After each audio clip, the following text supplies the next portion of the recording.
Hi, and thank you so much for listening to Pivotal Moment. I'm your host, Nikita Frosted. Here on Pivotal Moment, we talk to people in music, news, and entertainment about the moment that changed it all. The moment that took them from where they were to where they wanted to be. And today, I am so excited to have ESPN's Rob King on the show with us today.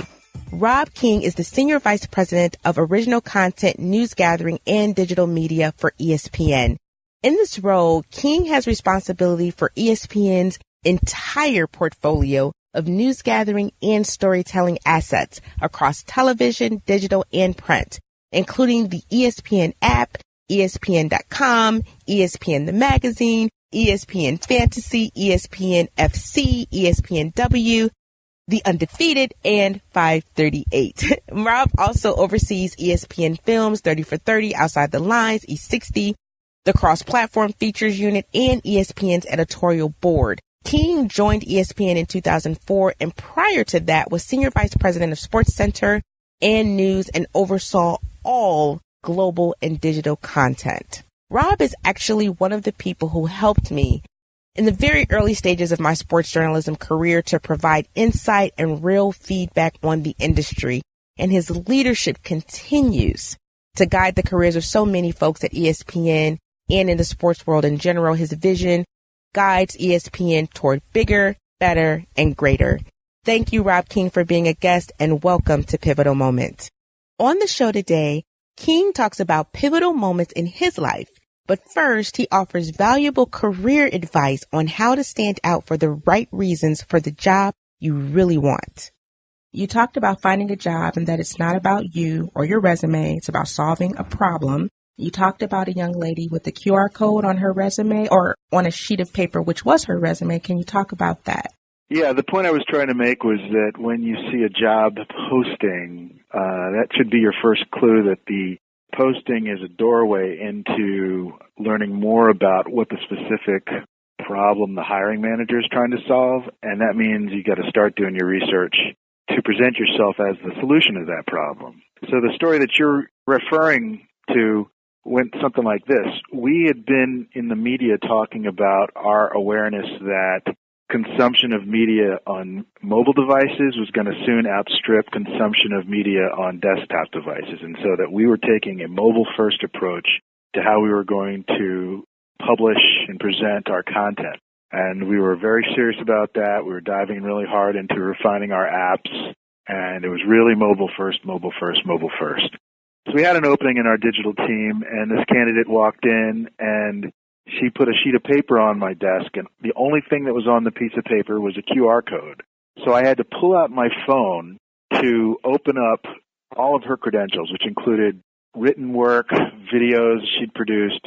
But she knew that in order to really capture my attention, she was going to have to engage me through some sort of mobile interaction. And I just thought that was genius. And in the end, we didn't get her. She took a job at another digital native site. Yeah, we didn't get her. What? She had her act two together, and she had her choice of things she wanted to do, and we weren't her first choice. It was the most impressive thing I'd ever seen, just in terms of somebody really understanding what the opportunity looked like and how to present herself as the perfect solution to that opportunity. And I say to people all the time, we blindly apply to jobs on job boards that look great, but it's really a matter of doing the kind of research into any company, any division, any hiring manager. All of that information is available if you do the right research, particularly in the digital space, to really figure out what you need to say when somebody says to themselves, or they say aloud to you, how are you going to fix what I need fixed? And by the way, for people doing job searches in this generation, they have a much easier time than I did when I was in my 20s. In my 20s, we didn't really even have much of an internet to work with, and all your research had to be conducted by phone or by reading periodicals that came out once or twice a year, and you just didn't have as much access to real-time information as you do now. Is that when you were in Danville, Rob, when you said you were there for a year, 2 weeks, and 3 days in Danville? Well, it was even before that. It was when I was at Penn State, the year I was at State before I went to Danville. But, when I was at Penn State, I applied to 70 newspapers as an editorial cartoonist, and I basically sent blind submissions to 70 managing editors across the country without any sense of whether they were hiring for a cartoonist, without any sense of what the news stories were in their respective markets, without any sense of whether the newspaper had my political bent. I just thought, this is a medium-sized newspaper that might give me a shot, and I applied kind of cold turkey. And that's not how it works these days. You have to be much more strategic about how you present yourself. And speaking about strategy, now that things are multi-layered and multi-platform in this digital space, how does storytelling and journalists who are storytellers adapt to that? Well, I think there are a couple of ways. I think the first thing is you have to consume the content in its native state and really kind of understand it. So, there are a lot of people who would like to do a podcast, but in my view anyway, the most successful podcasts dwell on kind of storytelling. They're not just not just interviewing, they're not just chatting. They get interesting people on to tell stories and take you someplace. And you learn that if you spend enough time listening to the best podcasts as opposed to just diving in, because there are tools that allow you to make interesting audio. By the same token, if you're going to be a writer, you got to read a ton of great writing, and you got to read a ton of bad writing, and you have to read professionals as well as sort of newer writers, and you have to work hard to figure out your own voice. You have to write a lot of bad stuff. The good thing about getting all of your early bad writing out is that, the more you do it, the more feedback you can generate, and the more you can learn about who you really are. And, you have these platforms like Medium and other places where you can actually write and publish in a way that looks and feels professional. And so it gives you at least that bit of a head start where you're kind of on a level playing field with other people in the space. But then ultimately you are learning based on what you produce and how your audience responds to how you produce. And the same is true for engaging in the social space, and the same is true for creating video or music. I tell people all the time, my 14-year-old son's probably got stuff on SoundCloud that I haven't heard yet, but that is a forum for people to create something, share it, and learn. Again, I go back to my days in the dark ages of trying to get a job. There were no avenues to produce cartoons where people would see cartoons when I wanted to be a cartoonist, other than getting published, and that's just not the world now. Now there's so much ability for people to see your work. So the end result of any gig will always be when a hiring manager sees that you are capable of producing finished product, right? Not just aspiring to do it, but what does it look like if I give you the opportunity to make something? What would you make? And so I think anybody, particularly if somebody is really trying to show that they are a multifaceted storyteller, somebody who's comfortable across a lot of platforms, well, any resume that you submit should have links so that somebody can spend time with the content that you produced across all of those forms and make a determination as to whether or not you got the goods. So when you're talking about the goods that you have and the goods that you've developed over a career, if you're transferring, as many folks kind of do as they add on to their career in different segments, how do you, and you were in newspapers originally, how do you transfer skill sets into your next opportunity? I think a lot of it gets down to just storytelling and communicating and then staying open. So the best storytellers, the best writers literally keep their ears and eyes open. The best storytellers spend a lot of time paying attention to detail, and they spend a lot of time listening. And when you're in any kind of professional environment, the degree to which you listen and communicate is the degree to which opportunities open up. I spent a lot of time as a visual journalist and then made a transition into working with writers and other editors about 9 or 10 years into my career, and just treated all of those transitions as an opportunity to learn and to embrace what I didn't know, but also to be prepared to share what I did know. Fortunately for me, I know storytelling both in terms of visuals and in terms of text, and there's always ways you can learn. I also tell people all the time, regardless of where you start or what you're doing, if you mentally unpack rather than have part of your brain sort of fixed on where you want to go next, if you're like really present with the folks you're working with and really listening to what's going on around you, you can hear opportunities, you can sense opportunities, you can identify things that you need to know more about. This is a world in which if you reach out to anybody across any industry without looking for an ultimate yes or no, but just a few minutes of time, some advice, a chance to share some appreciation, you can gain a lot of access to what people know and what they can teach you. every time I finish a book that I really like now, I actually find the author on Twitter and send a note. I'm really like 35 for 35 hearing back from the authors within the next day. Oh, wow. Because that kind of interaction really matters. It's a real connection, and you never know how it turns into a question that can be answered.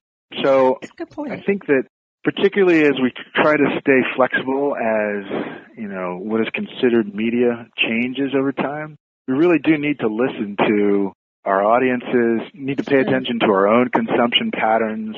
We need to produce where we consume. Like, I'll have somebody come and say, boy, I would love to write for ESPN.com. I'm like, great, what's the last time you wrote something? And you're like, that doesn't inspire a lot of confidence, But I also have people who've been sending me their video reels for years and years.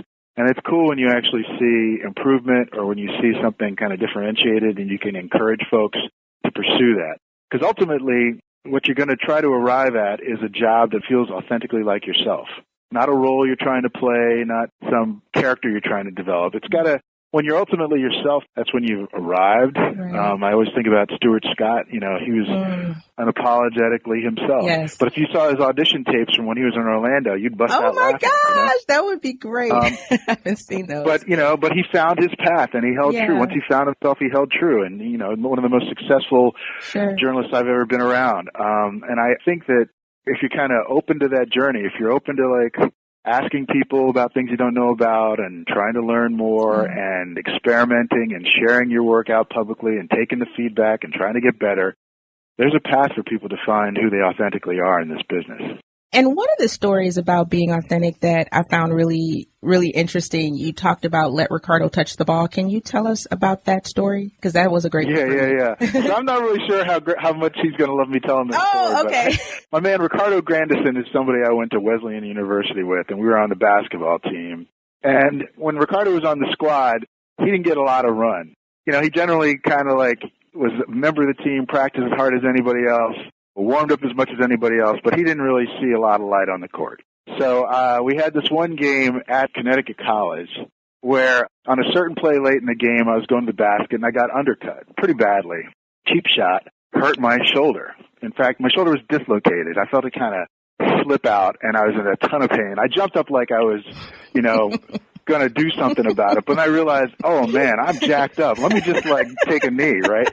The trainers came out and they brought me to the sideline and, I'm sitting down at the end of the bench and trainers kind of checking me out and giving me ice and everything. And Ricardo was down the end of the bench next to me and he's like, yo, Rob, man, you should have stole on that cat. You should just popped him upside the head. And I was like, I don't know, man. I'm mad. I was thinking about it, but I don't think I could have done it. I don't know what good that would have done. He said, good.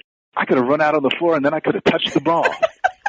The point there really is when you're in a position of any kind of ability to affect other folks, it's really nice to be able to set it up so that somebody else can benefit from whatever position of advantage you have. I tell people as much as possible, especially folks who are leaders, that in many ways we're only in this position and judged by how we do by how others do. And I actually do spend a lot of time kind of wandering around our newsroom, which is a big, beautiful, open newsroom with a lot of natural light and big glass offices.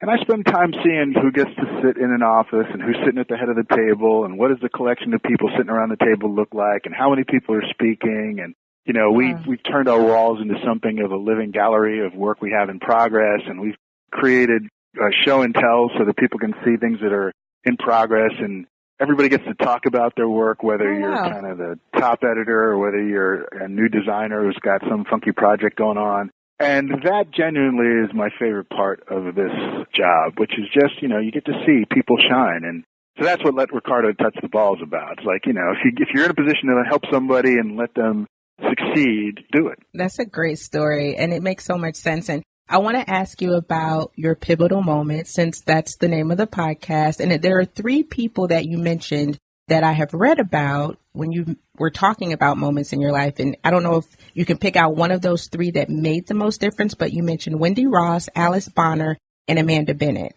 Is one out of those 3 the most pivotal for you in terms of where you are, or is it someone in something totally different?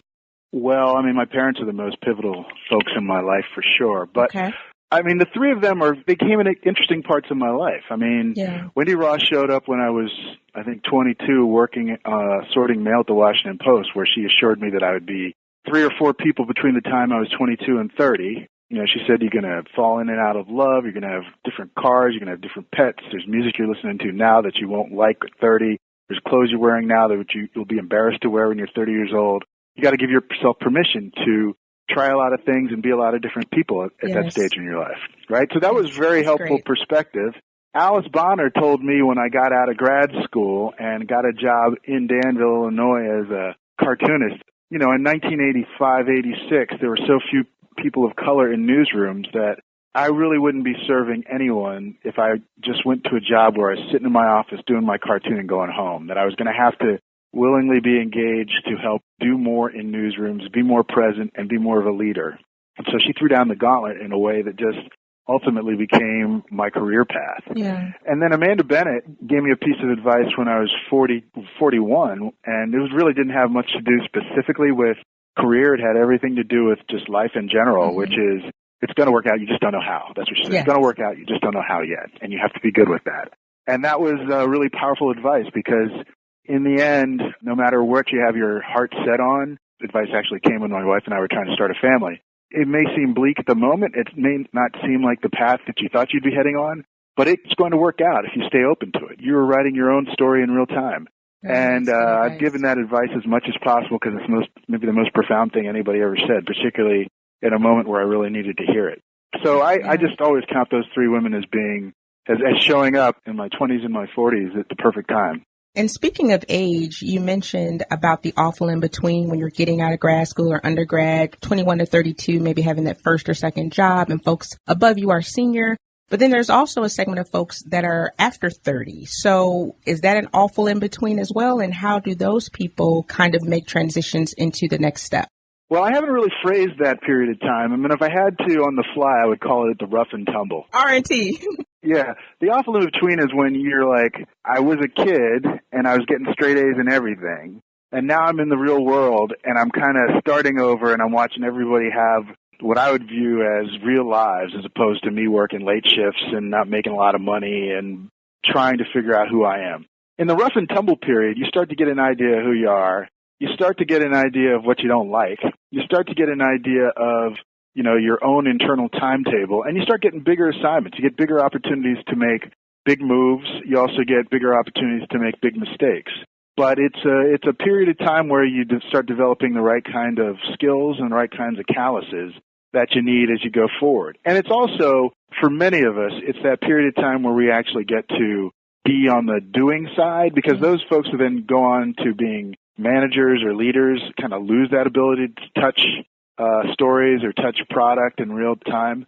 And some people never leave that space. But the rough and tumble period is a very exciting period because you have much more of a sense of what you've gone through in the past that you're not going to repeat, and a lot of excitement about, you know, what's possible there. But at the same time, you're kind of like, by the way, I'm not a kid anymore, so don't treat me like a kid. I got a point of view, you know, and and in my life, in my real life, you know, I'm trying to get things underway. I'm trying to find a life partner. I'm trying to start a family. But in the rough and tumble, you have different expectations, and that's, you know, I think that's a really vivid time. It's also kind of one of those last full periods where you're going to gleefully work 19, 20 hours on a story or a piece before it starts to intrude on a life that you're establishing outside of your career, you know? So you get a lot done in the rough and tumble. You really do. So you mentioned, as we talk about different stages of your career, that it's not utility, it's wonder, that we're in the wonderful business and be present in that journey.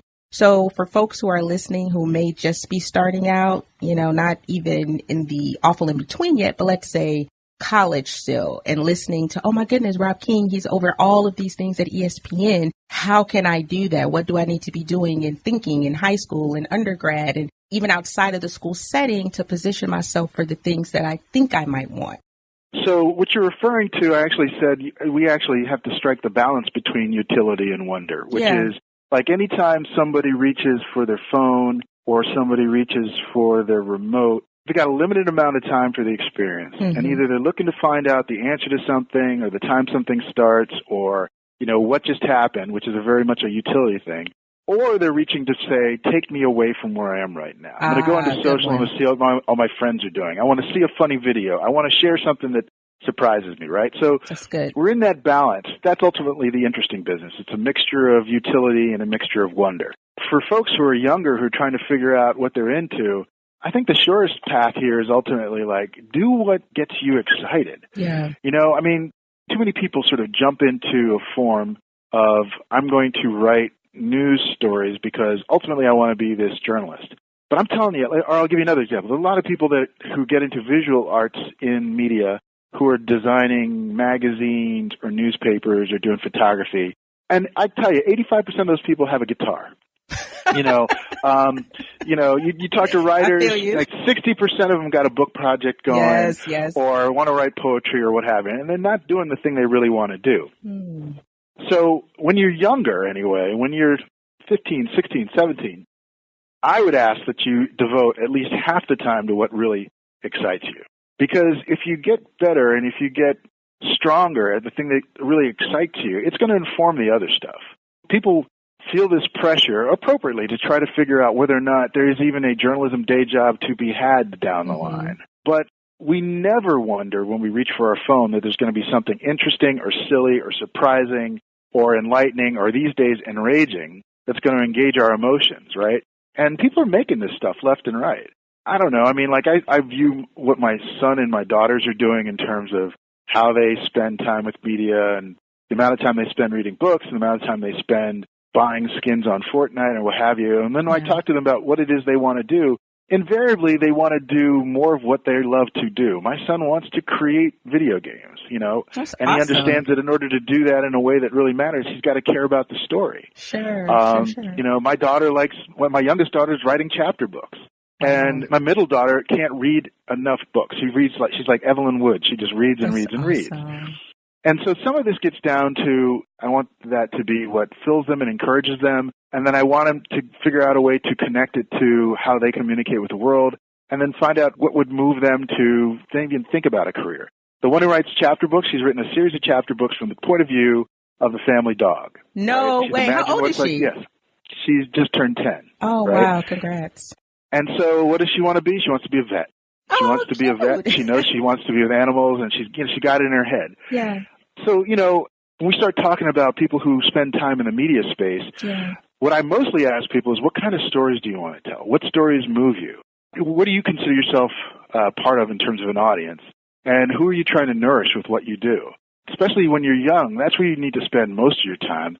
Yeah. There's plenty of craft that you can apply to some of this other kind of stuff. But I'm inspired by seeing, young journalists who are moved by the notion that the way in which we tell stories about their communities is outdated and not heard by the people that we're trying to reach and certainly not appreciated by the people whose lives we're trying to improve. When they are passionately moved to do that, they will be great journalists, whether or not they're doing it for an established newspaper or a network or in podcast form. Absolutely. And that's what I'm trying to encourage. What moves you? What would move you to do this irrespective of getting a paycheck? But I also want to ask you a bit about the business side of ESPN.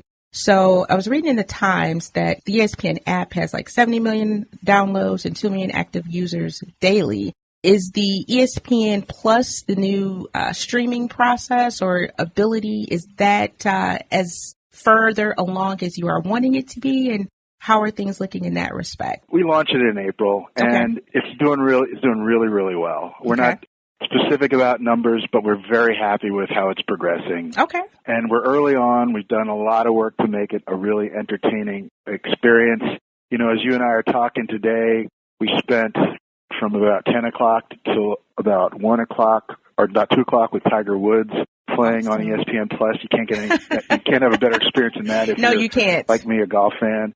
So we've got people in virtually every corner of our company working to make it as great an experience as possible.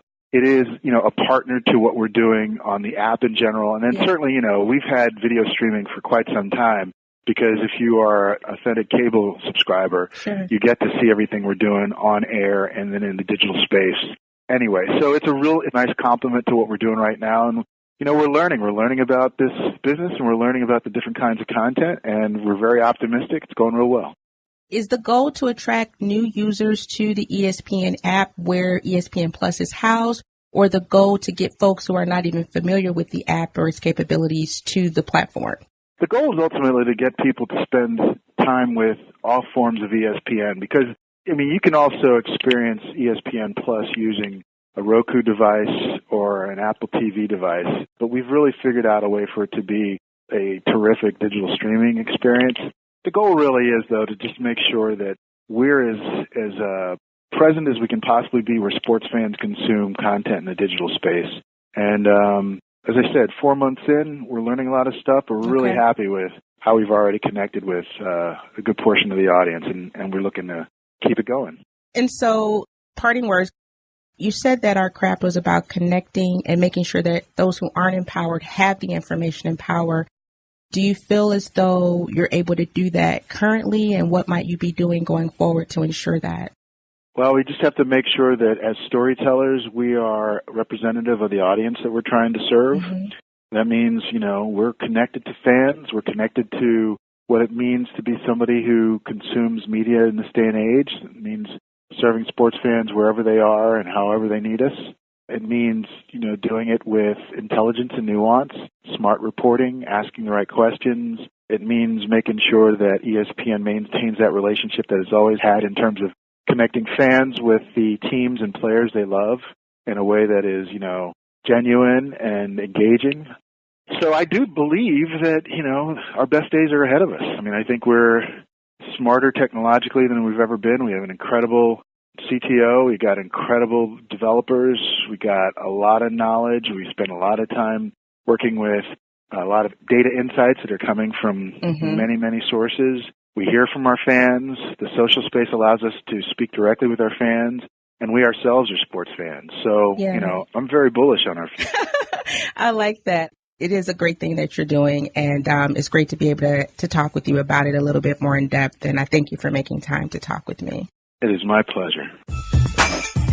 Thanks so much to today's guest, Rob King, for joining us and giving us such valuable insight, such an incredible roadmap into what you can do to get where you want to be, and also how he got to his role as Senior Vice President at ESPN and the pivotal moments that led him there. That was such an awesome interview. If you missed our premiere episode with actor, comedian, author Michael Collier, download that today. Michael Collier talks to Pivotal Moment about the moment in person that helped him beat his 23-year addiction to cocaine.